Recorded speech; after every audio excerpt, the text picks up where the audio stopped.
So ya, jadi apa sih problem validation? So ini adalah beberapa pertanyaan yang kita taruh aja di sini supaya kalian bisa mulai berpikir itu kan apakah ini juga bagian yang termasuk dalam bisnis kalian, right? Jadi apa sih permasalahan yang ingin saya coba untuk atasi? Number one. Number two, seberapa buruk sih permasalahan tersebut, right? Contohnya aja kalau sakit ya. Jadi kalau sakit pun ada degree-nya kan. Jadi ada orang sakit kepala, pusing. That's one pain, the degree of pain is what we call it, right? Jadi ada orang sakit kepala, ada juga yang ada ekstrim case kayak sakit kanker, right? Jadi tugas kita itu bikin obatnya. Jadi kalau kita bikin Panadol untuk orang sakit kepala, kita juga nggak bisa charge banyak-banyak. Kadang solusi orang ya udah biarin dia tidur aja gitu kan, nanti besok pagi juga sembuh. Tapi kalau kanker, your solution is required, right? Nobody providing any type of solution other than what you can provide. Jadi in terms of startup kita maunya kebanyakan startup itu di bagian yang hopefully you are solving in the degree of pain which is high rather than low. Apa saja asumsi yang saya buat itu nanti kita bakal bahas ya lebih dalam lagi nanti di bagian berikutnya. Ada apa asumsi saya yang paling beresiko sama juga di bagian sini, siapa orang yang pantas memvalidasi asumsi saya, dan terakhir bagaimana cara untuk memvalidasi asumsi saya. Jadi these are all the questions within the problem and solution validation that we hope we can address nanti ya dalam bagian-bagian berikutnya. Jadi di depan kalian ada kan validation board, semuanya sudah dibagi. Validation board sudah. Okay. Jadi validation board is a tool that we have chosen untuk membantu kita dalam proses validasi tersebut. Tadi kita ada bilang ada 4 validasi kan. Jadi validation board can help you in the validation process untuk 2. Jadi yang pertama problem validation, yang kedua solution validation. So untuk proses validasi kita untuk 2 bagian ini kita bisa menggunakan bantuan validation board untuk membantu mendokumentasi proses tersebut. Jadi yang pertama kita harus bikin, kalau kalian play validation board itu bagian yang pertama di kotak bagian kiri atas ya. Ada 3 hipotesis yang kita harus address.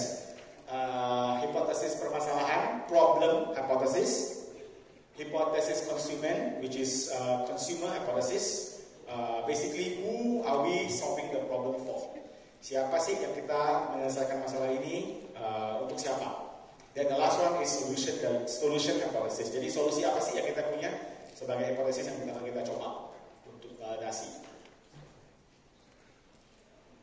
Oke, jadi kita go one by one ya. The first component is what we call problem hypothesis. Apa sih problem hypothesis? So, problem hypothesis definisinya begini. Permasalahan atau kebutuhan utama yang paling ingin Anda coba ke beberapa orang konsumen. Jadi mudah-mudahan konsumennya bisa as specific as possible. Jadi di sini kita kasih 2 example. Satu example dari luar negeri, namanya Airbnb. Satu lagi problem hypothesis dari startup lokal. Jadi pertama kita mulai Airbnb. Ada yang nggak tahu Airbnb di sini atau semuanya sudah tahu apa itu Airbnb? Semua tahu ya? Coba dan cari satu yang tahu suruh jelasin apa itu Airbnb. Oke. Tadi ada yang bilang tahu? Ada yang tahu Airbnb? Ada yang bisa jelasin dikit mungkin pernah pakai? Ada yang pernah pakai Airbnb sebelumnya? Tadi di sini ya namanya bilang tahu di sini. Oke. Mau jelasin dikit namanya Airbnb? Nggak apa-apa kita sambil tamat-tamat. Airbnb ya simpelnya kayak Traveloka gitu atau booking.com. Buat yang familiar ya cuma buat nyari kalau kita mau nginep. Jadi kita sebagai pemilik properti bisa listing properti kita di situ untuk disewakan dan juga bisa menyewa properti orang lain juga. Jadi nggak selalu hotel tapi bisa rumah, lodging gitu. Good. Jadi Airbnb itu kayak yang Mbak ngomong tadi, it's a service that was developed in the US untuk memberikan orang pilihan lain selain hotel ya. Jadi kalau mau keluar negeri, kalau mau wisatawan, mau cari tempat untuk accommodation, nggak harus ke hotel. Jadi gimana kalau misalnya orang punya rumah, ada kamar ekstra bisa disewakan ke orang lain. Konsep ini mungkin nggak bakal terjadi di Indonesia lah ya. Atau di Asia. Jadi coba pikir ya, kalau punya ide ini ngomong sama mama atau papa, bilang, saya punya ide nih ya, rumah kita kan ada 1 kamar kosong ya. Coba kalau kosong kita kasih ke stranger deh, orang barat atau kalau mau datang kita sewain, dapat uang. Orang tua kita pasti bilang lu gila ya. Jadi ini mungkin idenya memang berasanya dari luar negeri ya. Jadi kalau hypothesis ini gini, banyak wisatawan merasa bahwa menginap di hotel itu mahal. Ya, jadi orang founder Airbnb ini bikin hipotesis baru bahwa dan mereka menginginkan biaya menginap yang lebih murah. Jadi cari solusi. Problemnya gini bahwa banyak orang sekarang cari kalau ke luar negeri bilang hotel harganya mahal. Jadi adakah kita bisa cari solusi di mana akomodasi di luar negeri bisa lebih murah? So that's basically the problem hypothesis untuk Airbnb. Pas mereka pertama kali mulai, ya, ngerti nggak problem hypothesisnya Airbnb? Ya, jadi dia bilang hotel mahal, cari solusi, cari problemnya adalah gimana kita cari solusi untuk akomodasi lebih murah. Yang kedua nggak usah di-explain lah ya. Kita semua tahu perusahaan unicorn Indonesia sendiri namanya Gojek. Pertama kali problem hypothesis pas mereka mulai, Nadim sama temennya pikir bahwa ini adalah problem hypothesisnya. Sulitnya mencari transportasi yang dapat diandalkan atau dipercayai lah ya, security wise and things like that di Indonesia. That's where they started the problem when they first begin.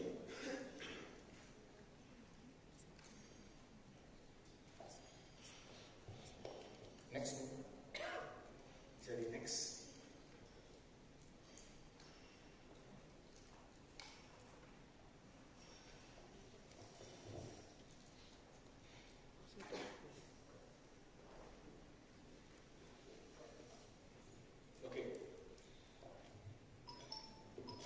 The next one is customer hypothesis. Jadi, pertama kita cari tahu tentang problem apa sih kita mau solve, right?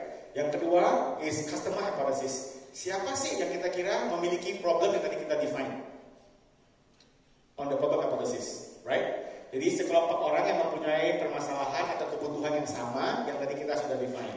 Pada tahap ini konsumen yang disasar adalah konsumen awal yang terbantu dengan produk minimum.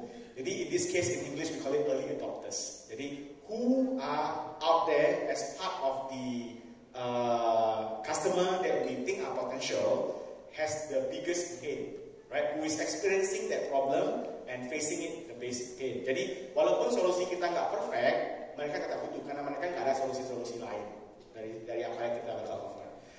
Jadi untuk Airbnb,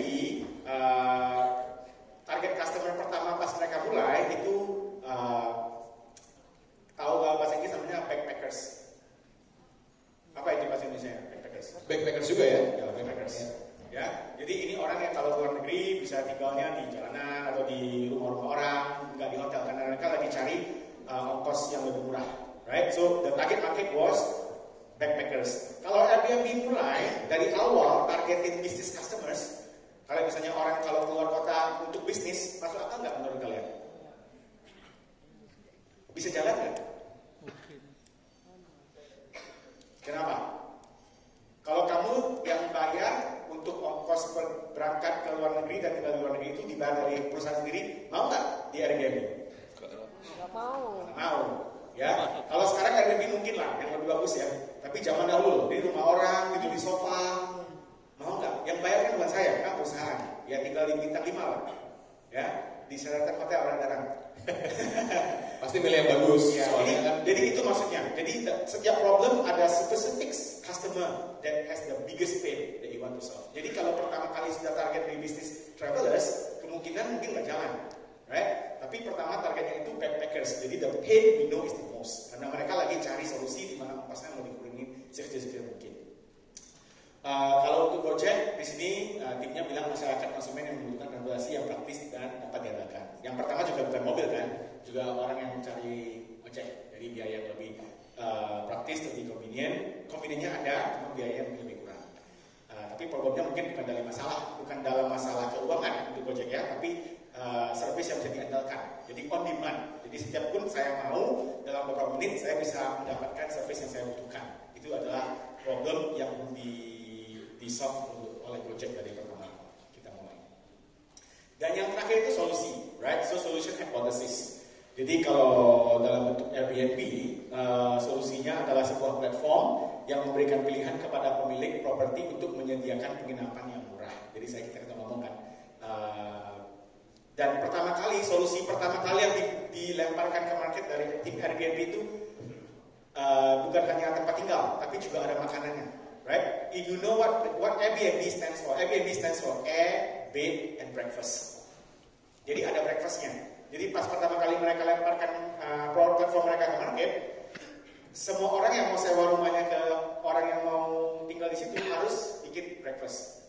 Tapi setelah beberapa bulan mulai program ini, mereka dapat banyak komplain bahwa breakfastnya nggak enak. Ini bukan hotel loh, ini orang biasa bikin breakfast kan. Jadi gara-gara itu solusinya nggak benar. Jadi again, it's okay to throw the problem to the solution to the market first, right? And then we iterate from there, we change. Jadi namanya tetap Airbnb, cuman sekarang kalau lu ke Airbnb kebanyakan nggak ada breakfastnya lagi. Ya, sudah dibuang bagian di sana. Kalau dalam Gojek, solusinya adalah sebuah aplikasi untuk membuat transportasi menjadi lebih mudah dan dapat diandalkan. Of course, the application that we all have and use today, right? Untuk Grab sama Gojek. Jadi itu 3 hipotesis yang kita harus isi di validation board untuk kalian bisa memvalidasi bisnis sendiri dalam bentuk problem hypothesis, consumer hypothesis, and solution hypothesis. Bisa ya? Ngerti kan? Ada pertanyaan mungkin sampai sini? Jadi tadi ada 3 hal, dari problem, dari customer, sama dari solutionnya. Dan tadi ya harus detail. Karena sering banget kalau kita mau bikin mengidentifikasi sebuah masalah, kita selalu berpikir ini masalahnya dipunyai oleh seluruh orang di Indonesia. Supaya marketnya gede, 270 juta. Nah mungkin di sini juga harus dipahami, semakin niche marketnya, semakin detail bagaimana kita mengadres suatu market, itu akan semakin akurat. Kalau seluruh market di Indonesia, ya gitu ya, biasanya kurang sesuai problemnya. So customer hypothesis, problem hypothesis, and solution hypothesis, right? Setelah kita isi kolom di sini, selanjutnya kita isinya kolom di sini. Jadi flow-nya begini ya. Jadi 1, 2, 3, 4. Dari sini kita masukin beberapa assumption. Habis itu kita pilih dari sini rankingnya. Yang mana sih assumption yang lebih riskiest? Kita taruh di sini. Nanti kita cari methodnya. Nanti baru kita keluar out of the building, get out of the building, right? Go and talk to your potential customers, and then you see whether you have validated or invalidated the idea. Itu adalah basic flow dari validation board itu sendiri. Okay, the next one we want to talk about assumption. Maybe I will get my colleague Dana to help in terms of defining apa sih itu asumsi. Ya, jadi kalau kita mau mulai bisnis awalnya, kita langsung punya data nggak tentang customer kita? Menurut Bapak dan Ibu? Belum ya? Belum atau bisa nggak kita dapetin data mungkin dari BPS, dari mana? Bisa sih, itu kan kira-kira mungkin belum akurat kan ya? Sama kayak tadi Airbnb, mereka start with assumption sebenarnya. Oh kayaknya kalau bangun ini lucu nih. Kalau bikin ini kayaknya marketnya bakal terima nih. Ini di market belum ada nih. Things like that. Jadi asumsi itu seperti ditulis, sebuah asumsi adalah sesuatu yang kita anggap benar tanpa adanya data atau pembuktian apapun. Oke, coba kita kembali lagi ke example Airbnb ya. Ya. Coba kita sama-sama pikirin. Asumsi apa sih yang mereka sebagai founder Airbnb pertama kali bikin? Ada yang bisa? Ada yang mau bantu tadi udah? Ini sekalian kita cek ya. Kita kan di sini saya mengasumsikan kayaknya semua udah paham. Sepakatan. Oke. Gimana Mas? Ya, saya Fauzi, saya coba menjawab ya. Menurut saya asumsi awal dari Airbnb, founder Airbnb itu adalah banyaknya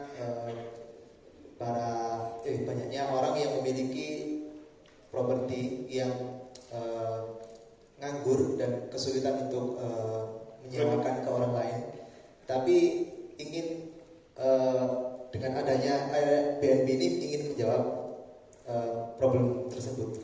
Oke, good. Jadi Mas tadi kasih asumsi dari supply-nya ya. Jadi bahwa ada orang yang punya rumah yang nggak dipakai, mudah-mudahan bisa cari dana dari situ. Jadi bisa disewakan. Jadi ada pemilik rumah yang mau menyewakan rumahnya untuk jadi seperti kayak hotel gitu kan, supaya bisa dapat uang dari sana. Good.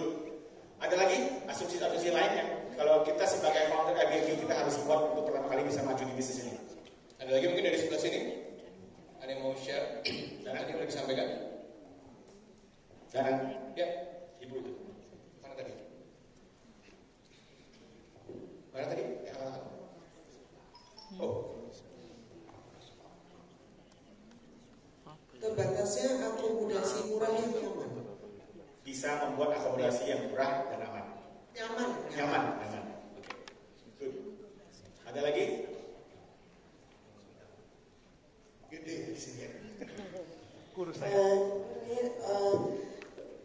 Dan kalau mau Airbnb orang bisa dapat lokasi yang diinginkan. Misalnya dia mau di Central of Cities, lalu juga penghematan biaya. Biaya Central of Cities kan high cost untuk apartemen atau hotel, jadi mungkin ada yang di rumah yang kosong, ruangan kosong. Jadi asumsi di mana bisa mencari banyak network yang mau join, di mana bisa mencari rumah yang bagus di lokasi yang bagus dan ongkosnya juga murah. Dekat kemana-mana ya.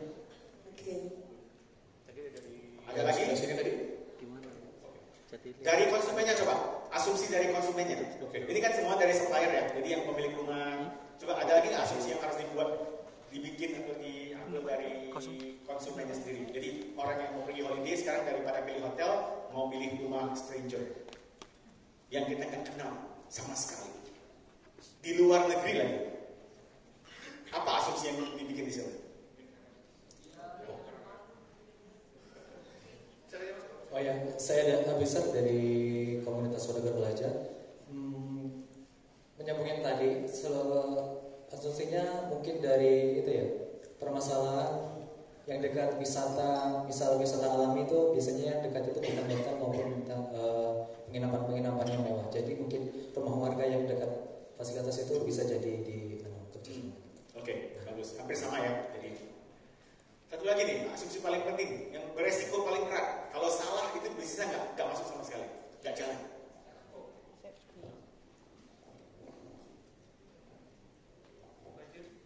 Baik, saya Imam Kelor dari Jember.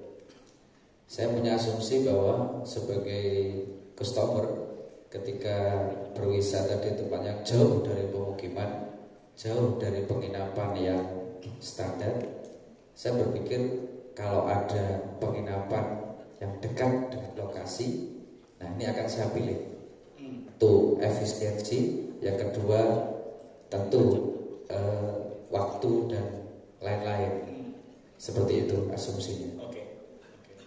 Ada lagi? Itu lagi Mas itu. Borong nih. Ini yang terakhir ya, nanti kita lanjut lagi. Ya, kalau menurut saya, karena saya juga suka traveling, tapi sebagus apapun kota yang kita kunjungi, tanpa teman yang baik itu tidak bagus juga, karena nggak ada yang diajak ngobrol dan lain sebagainya. Jadi asumsi dari customer itu bisa menemukan teman yang baru gitu. Oke. Jadi ada teman itu. Salah satu yang kalian nggak bicarakan itu keamanan. Jadi bayangkan ya, ini dulu service kita nggak tahu kan. Sekarang kita oke lah masuk Airbnb, karena kita sudah pernah dengar gitu kan. Bayangkan ini pertama kali di luar kota, tinggal di rumah orang lain yang kita nggak pernah ketemu sama sekali. Berani semuanya, walaupun dikasih lebih murah. Berani nggak? Selalu pasti cari hotel yang kita tahu kan namanya. Ya, itu asumsi menurut saya ya, yang paling beresiko. Kalau itu asumsi ternyata yang salah, jadi kebanyakan orang nggak berani. Walaupun murah, nggak berani. Itu mungkin bisnisnya nggak bakal jalan. Ya, jadi kalian tadi ngomong semua itu benar. Itu semua asumsi-asumsi yang dibikin oleh founders of Airbnb. Tapi yang kita mau bicarakan sini, tidak semua asumsi itu sama. Ada beberapa asumsi, setiap bisnis beda-beda. Tapi ada beberapa asumsi yang lebih penting dari yang lain. Bayangkan asumsi itu sebagai kayak fondasi bikin rumah lah ya. Jadi kalau fondasinya itu nggak kuat atau salah, ternyata terbuktinya salah, itu bakal berbahaya banget untuk bisnisnya. Bayangkan kalau kita bisa cari rumah yang dekat, semuanya harganya murah, boleh semua. Tapi ternyata konsumen nggak berani mencoba untuk karena mereka nggak percaya dengan brand tersebut atau dengan rumah tersebut, dengan orang tersebut. Bisnisnya nggak jalan kan? Walaupun kita ada rumah semua dekat-dekat dengan para tempat-tempat wisata semuanya dan harganya murah. Ya, jadi bisa ngerti maksudnya apa itu asumsi dan tidak semua asumsi itu sama dan maka itu ada yang lebih beresiko daripada yang lain. Oke, anything else to add? Ya. Anything? Jadi sama, jadi setiap produk itu ada asumsi, kalau nggak ada asumsi ya nggak bisa mulai. Jadi semua startup always start with an assumption. And of course the list goes on and on. You can make an assumption that people are willing to pay for it, people trust the brand and things like that. Ya. Jadi ini pertanyaan kita selanjutnya. Assumption itu good or bad? survei. Coba survei. Siapa yang bilang assumption is good? Jadi asumsi dalam bisnis itu baik atau enggak? Nah, sambil pikirin sebentar. 1, 2, 3, oke. Mungkin yang berpikir bahwa asumsi itu baik dalam bisnis, kita berasumsi baik nggak kira-kira? 1, 2, 3, 4. Yang berpikir, kita kan pakai asumsi juga ya. Asumsi itu baik atau enggak nih? Oke. Yang berpikir bahwa asumsi itu buruk? Oke. Yang nggak tahu asumsi itu apa? Ini kita tadi berasumsi bahwa mereka mengerti asumsi. Yang lain yang nggak angkat tangan itu pikirnya apa? Ada yang bisa? Oke, coba kita ulang sekali lagi ya. Dalam tadi kan kita mau bikin bisnis nih. Nah, tadi udah jelasin tentang asumsi sedikit, dan kita berasumsi seperti ini, seperti itu. Tadi ada BNB juga. Kita asumsinya bahwa orang-orang akan mau pakai hotel atau penginapan yang mereka mencari penginapan lebih murah dengan masuk ke rumah orang-orang yang belum dikenalnya. Itu kan asumsi ya. Nah, punya asumsi-asumsi seperti itu, kira-kira punya asumsi seperti itu baik atau buruk? Saya tanya sekali lagi, yang berpikir bahwa asumsi itu baik? Wah, nambah. Oke. Udah mulai oke nih. Yang berpikir bahwa asumsi itu buruk? Loh, berkurang. Oke. Jadi nggak ada yang benar, nggak ada yang salah ya. Jadi jawabannya kalau menurut kita asumsi itu nggak ada baik, nggak ada buruk. It's neutral, right? Because kita butuh asumsi untuk mulai. Kalau nggak ada asumsi nggak ada bisnis, right? That's where you first have a business idea. You must have an assumption. Tapi yang buruk itu kalau asumsi itu nggak divalidasi, right? It's okay to have assumption to start, but you don't run the business as if the assumption is true. Right? Kita nggak boleh mulai bisnis without validation and thinking bahwa asumsi itu sudah benar. Itu berbahaya sekali. Jadi one day you'll be proven kalau assumption itu benar atau enggak. Okay, so every business starts with an assumption. Assumption is neutral, they are neither good nor bad. Tapi yang paling buruk itu kalau kita jalanin bisnisnya seakan-akan assumption itu benar. Right? So it's good to know that you have an assumption and you do whatever it takes to start validating the business. Ya, contoh kita kembali lagi ke example Airbnb.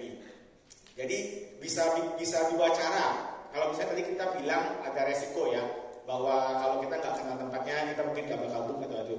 Jadi menurut kalian gimana sih cara saya bisa validasi apakah ini assumption ini benar apa enggak? Ada nggak yang punya ide?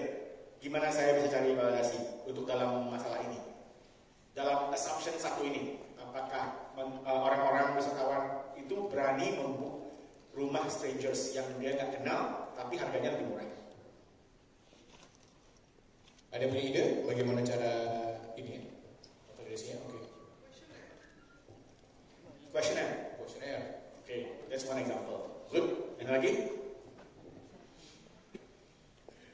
Jadi di sini ada yang mau Coba saya kasih ya, kalau misalnya saya gini, saya cari tim ya, cari tim 3-5 orang gabung kan, habis itu kita cari-cari rumah, mungkin koleksi 100 rumah lah, pergi ke 100 rumah, masukin gambar-gambarnya, habis itu mungkin 6 bulan ya, bikin website bagus-bagus, ada foto-fotonya, habis itu ada tanggalan-tanggalannya, semuanya lengkap, bisa kalender, bisa payment, pakai Gojek, pakai OVO, semua sudah ada, tapi habis 6 bulan baru launch, betul nggak?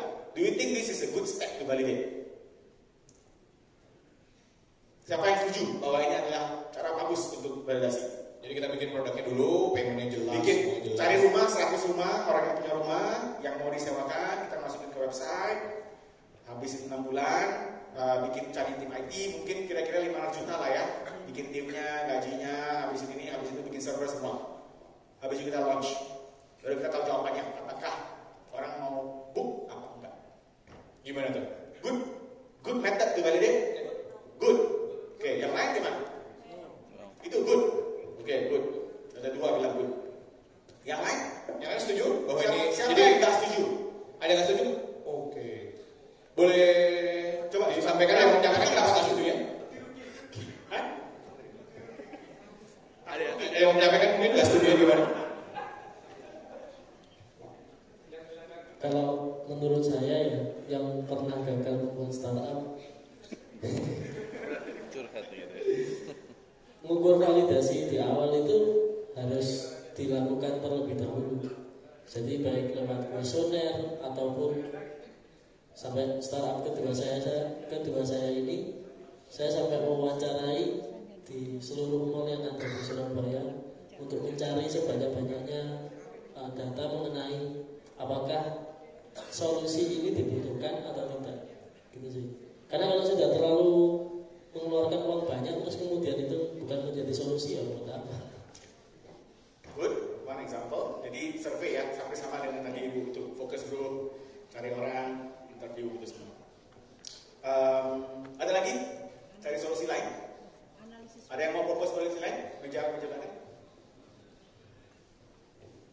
Ya, tadi kan asumsinya adalah tentang safety.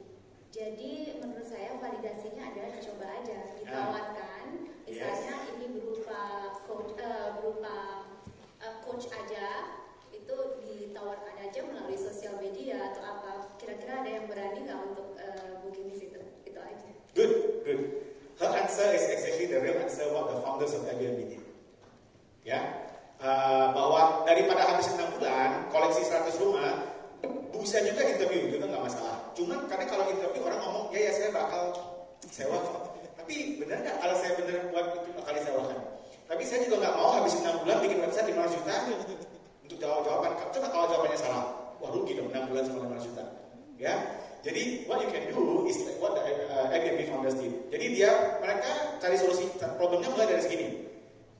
Punya rumah, tapi ongkosnya di San Francisco mahal banget sewanya.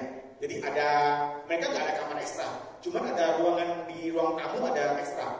Jadi dia bilang mungkin saya bisa sewain ruang daerah ini. Jadi dia beli, we call it airbed. Airbed itu apa? Airbed yang pakai pompa udara lah ya. Ya, kasur udara. Nah, itu namanya Airbnb ya, karena itu benar-benar airbed pertama kali. Jadi taruh airbed, ada conference yang lagi jalan di San Francisco, dia bikin website kecil, mereka itu desainer semua. Jadi bikin website nggak masalah, 1-2 hari bisa bikin selesai website. Nggak ada properti lain, cuma properti mereka sendiri aja. Satu itu ruang tamu itu pakai Airbnb itu, right, disewain. Ternyata ada 3 orang yang apply. Satu dari India, satu dari Eropa, satu dari US mungkin, kurang tahu, ya. Dan mereka masuk, habisin konferensinya 3 hari, di 3 hari dia nginep di situ. Jadi mulai dari situ mereka validasi.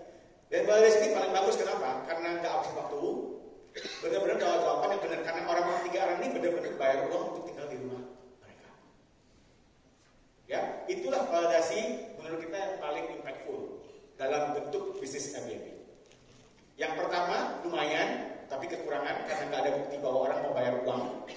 Yang terakhir, yang tadi saya ngomong yang 6 bulan 500 juta itu menghabiskan banyak resources dan sangat risky. Kalau misalnya salah, kalau kita orang kaya ya nggak apa-apa ya. Kalau nggak punya uang ya itu habisin dana lebih banyak. Ngerti nggak artinya? That we are trying to do over here. Ya, all this the same, right? So tadi kita ngomong co-assumption kan, jadi banyak yang kasih asumsi semuanya. Kita bisa koleksi di sini. Habis itu kita bisa ranking, right? We can rank the assumption because not all assumptions are the same. Some are riskier than the other. Dan metode ini kita lihat cara kan, ada salah satu kan, bisa di sosial media, bisa di Facebook. Kalau nggak bisa bikin website ya udah pakai Facebook aja, right? Bikin di website, bikin Facebook saya ada ruangan nih, ada ini, gimana? Kalau ada yang mau ya tinggal DM aja gitu kan, dengan jawaban. Itu website sendiri dalam bentuk validasi. Dan ya kita ada building, in this case go out and throw the product out there to the market. Yes, jadi sekarang kita lagi mau ekspansi aja ya tentang masalah apalagi metode-metode yang lain yang kita bisa coba untuk memvalidasi sebuah ide. Jadi salah satunya tadi kita sudah contoh Airbnb. Jadi this is the 3 methods yang biasa kita encourage startups to do. So the first we call it exploration, reproduction of problem. Number 2 is pitch, which is collection of currency. Nanti saya jelasin apa itu artinya. And then concierge. Concierge is deliver customer expectations manually, ya bukan otomatis tapi manual.